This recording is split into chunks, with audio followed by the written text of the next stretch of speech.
Assalamualaikum warahmatullahi wabarakatuh. Perkenalkan, nama saya Dianisa. Di sini saya akan mempresentasikan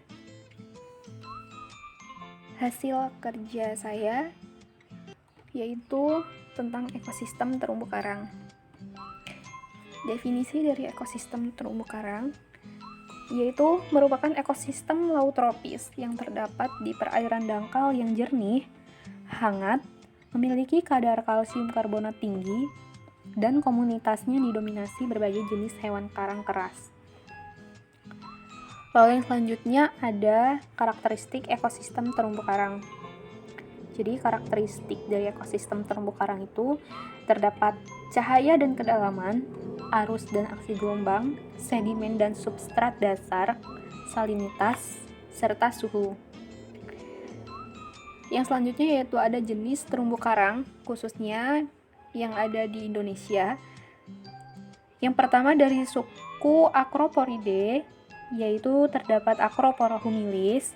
Dari suku Agaricidae terdapat Suellaceris mayeri. Lalu selanjutnya dari suku Astrozoenidae terdapat Madrassis parensis, dan yang terakhir dari suku Caryophyllaceae yaitu ada Catalapilia jardinei.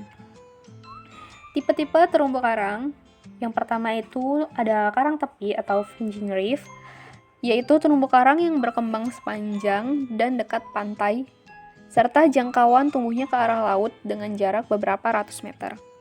Lalu yang kedua ada terumbu penghalang atau barrier reef, yaitu terumbu karang yang berkembang sejajar garis pantai, tetapi terletak dengan membentuk jarak dengan pantai dan di antaranya terdapat laguna.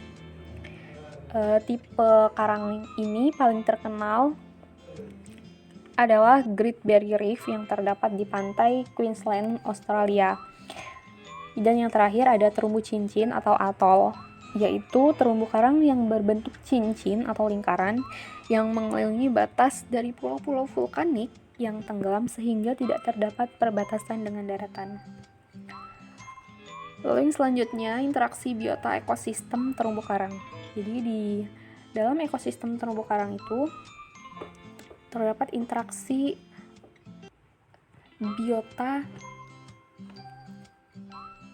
ekosistem terumbu karang. Yang pertama yaitu ada interaksi saling menguntungkan atau mutualisme.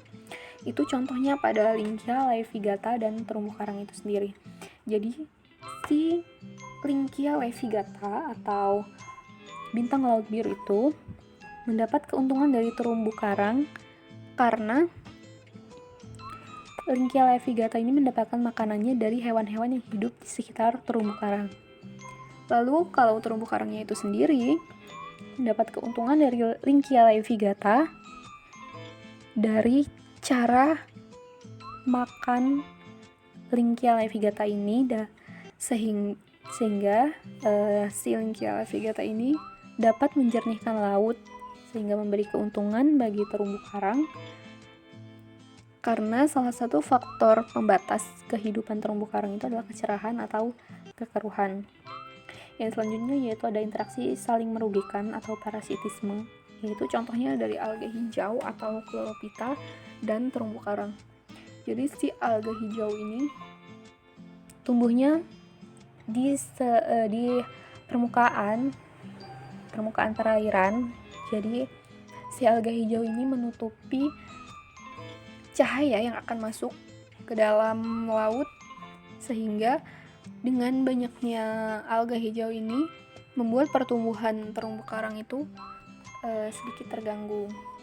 Lalu yang terakhir ada interaksi komensalisme, yaitu yang satu diuntungkan sedang yang lainnya tidak. Lalu ada adaptasi biota ekosistem terumbu karang. Jadi hubungan simbiosis yang ada dalam ekosistem terumbu karang itu merupakan adaptasi dari berbagai spesies yang hidup di sekitar terumbu karang secara berdampingan dan saling memberi manfaat satu sama lain. Selain digunakan untuk tempat mencari makan dari berbagai jenis ikan dan makhluk laut lainnya, terumbu karang juga biasanya dijadikan sebagai tempat berlindung bagi ikan-ikan kecil dari ikan yang lebih besar. Yang selanjutnya yaitu teknik transplantasi terumbu karang. Jadi transplantasi terumbu karang itu merupakan salah satu upaya rehabilitas terumbu karang yang semakin terdegradasi melalui pencangkokan atau pemotongan karang hidup yang selanjutnya ditanam di tempat lain yang mengalami kerusakan.